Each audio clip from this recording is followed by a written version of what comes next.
Yo, what's up guys, Mike back with another video, and if you're watching this, go watch part 1 of this video, and then come back and watch part 2, otherwise part of this is not going to make sense.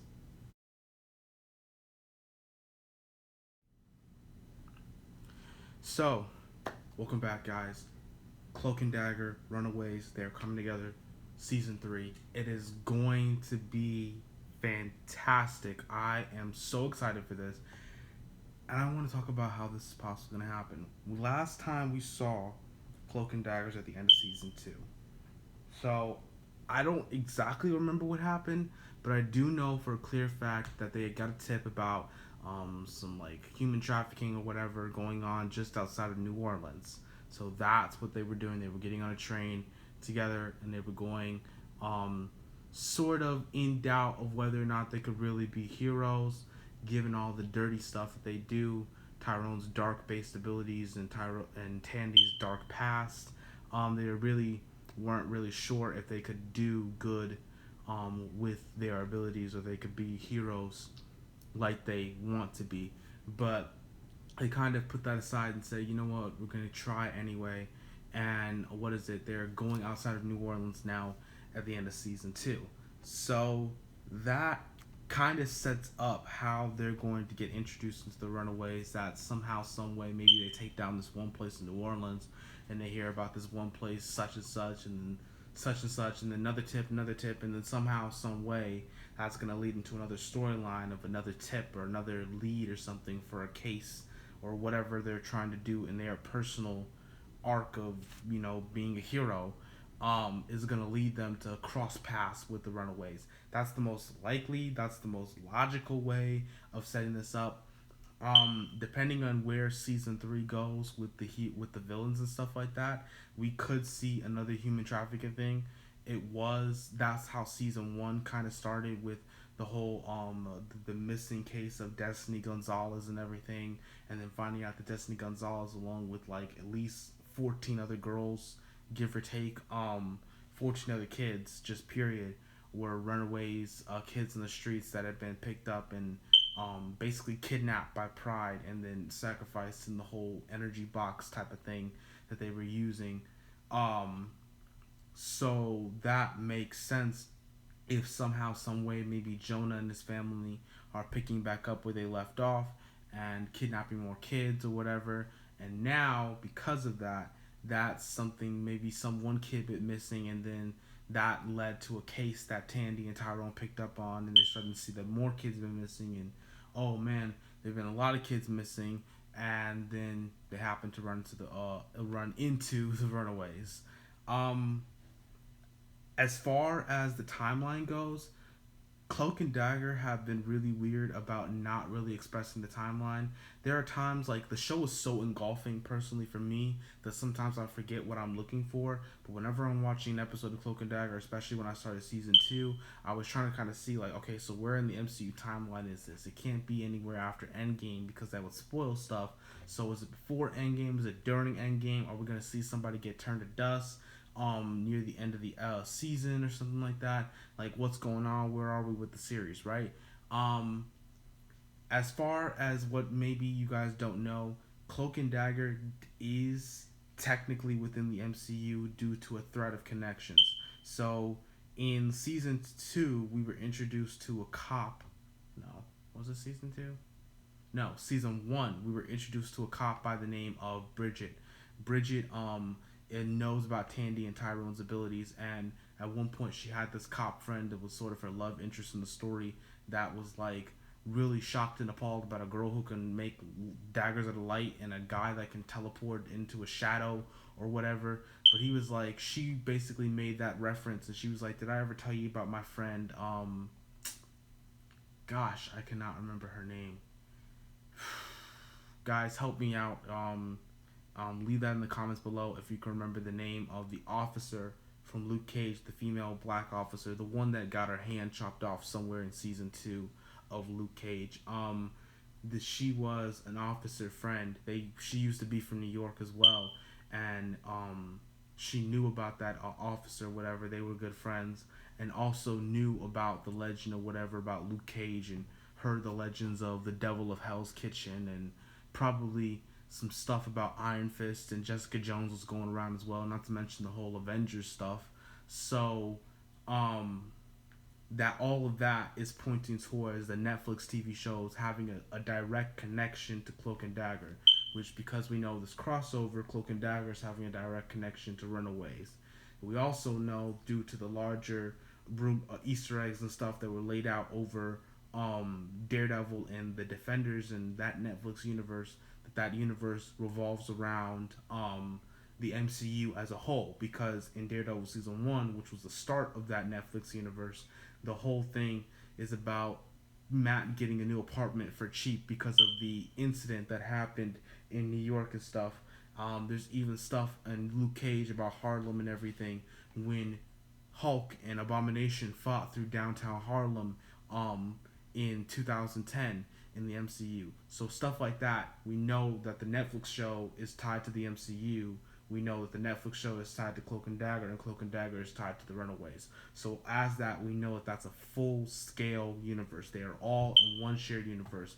But the issue is that while Runaways has set a timeline stating that season 1 takes place in 2016, some point in 2016, I can only assume during the school year there was like a dance or something that was going on, and they weren't really near graduation.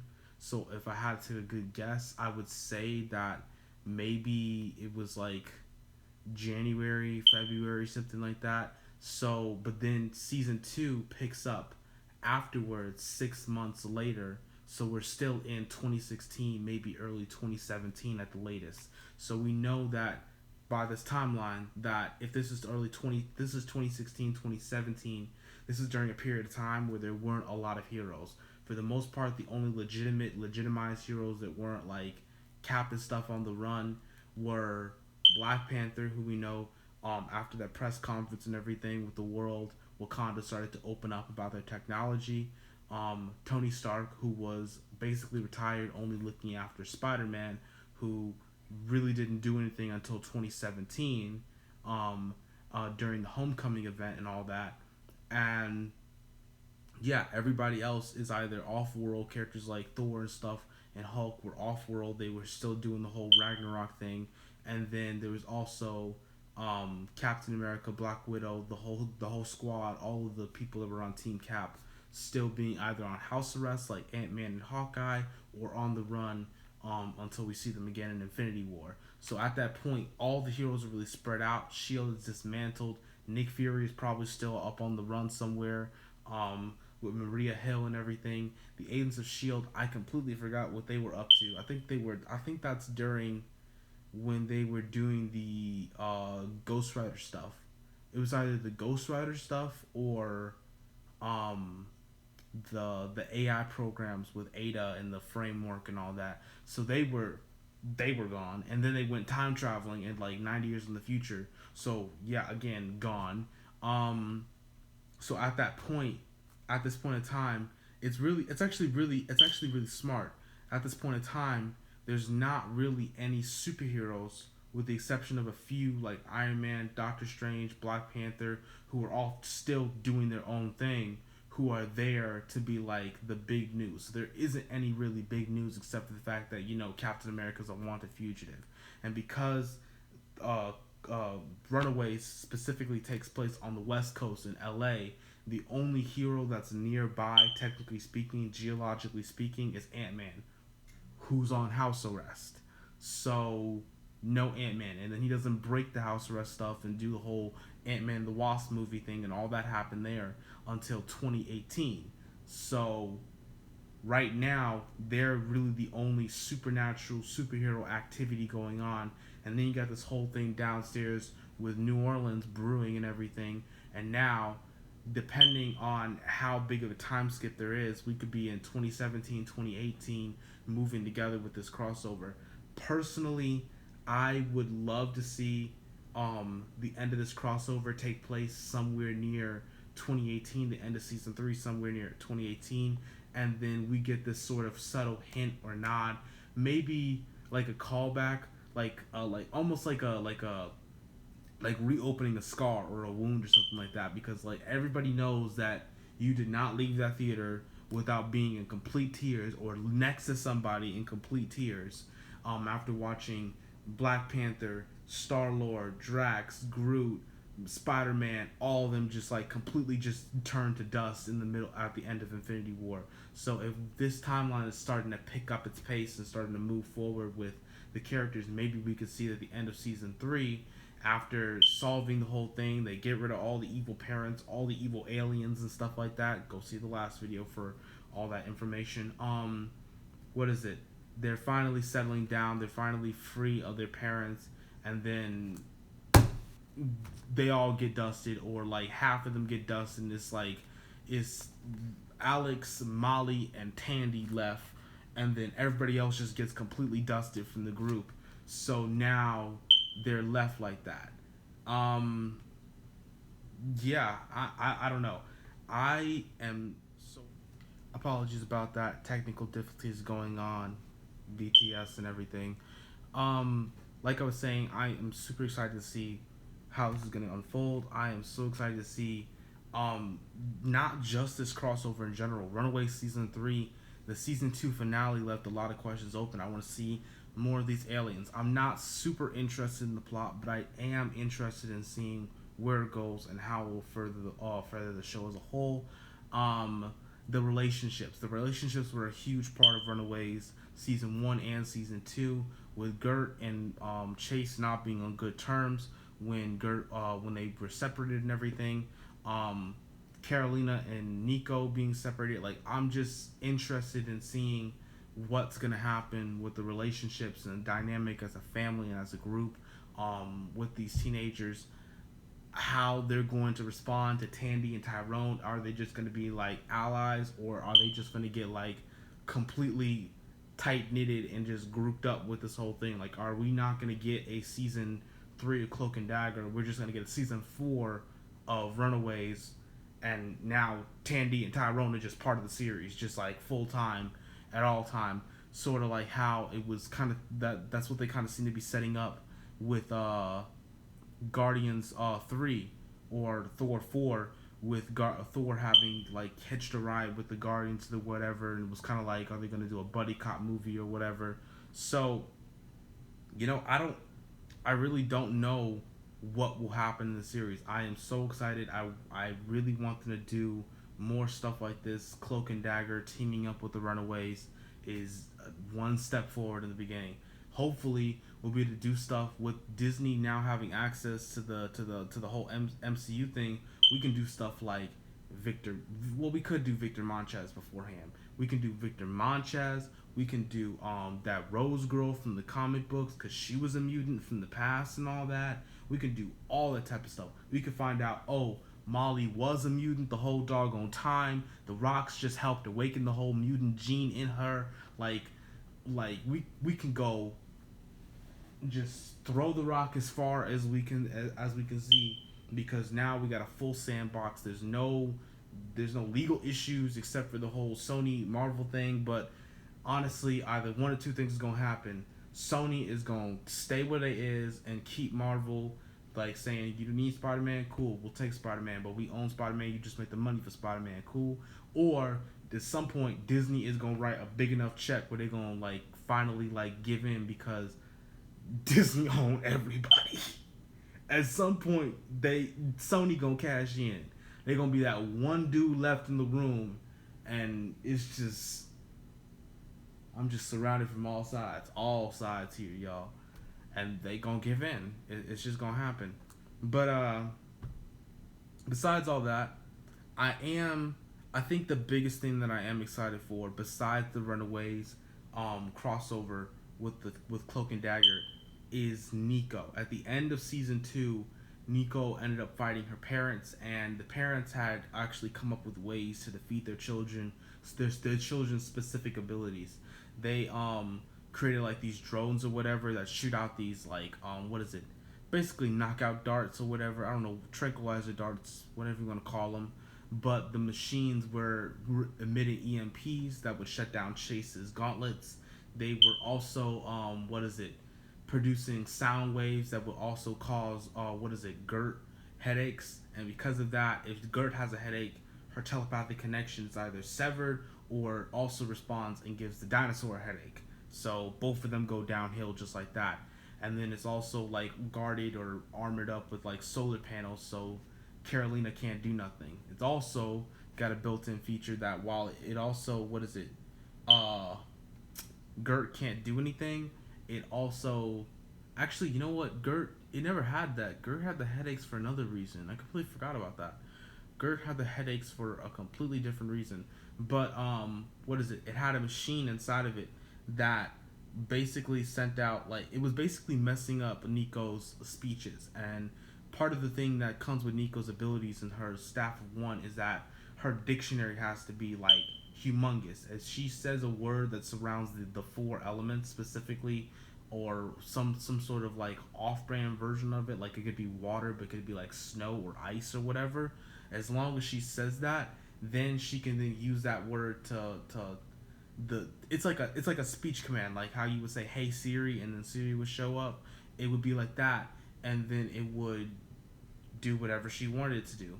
But she can only use one word once. So she can say fire and then it'll like, shoot out fireballs or whatever, but then she'd have to say another word like ignite or launch or something like that. And that's how it does it. But it has to be a word that she's using in a commandative status. But even at that, if she can't speak or her language is completely mixed up where she's saying just random stuff, like she's trying to say get us out of here, but what she's saying is cornball vegetable cabbage, she can't make any sort of cognitive sense towards the staff to be able to produce the magic the staff has. So her parents did that to her, and then she ended up having fighting them one-on-one. But then the staff did this whole thing and did this whole 160. All of a sudden, they'd done it before, like twice before, and had knocked Nico out. But she was out cold. The staff came back to her. Her eyes turned like black, and then she had this like crackling like skin, broken everything, purple face paint all over, and the staff went crazy. And she said smash and pushed her parents back. Whole big explosion, and then still possessed like that. She don't even know how she got home back to the hostel and everything where their hideout, but the possessed staff just took her home. She don't even know. She don't remember nothing. Just had a big headache afterwards.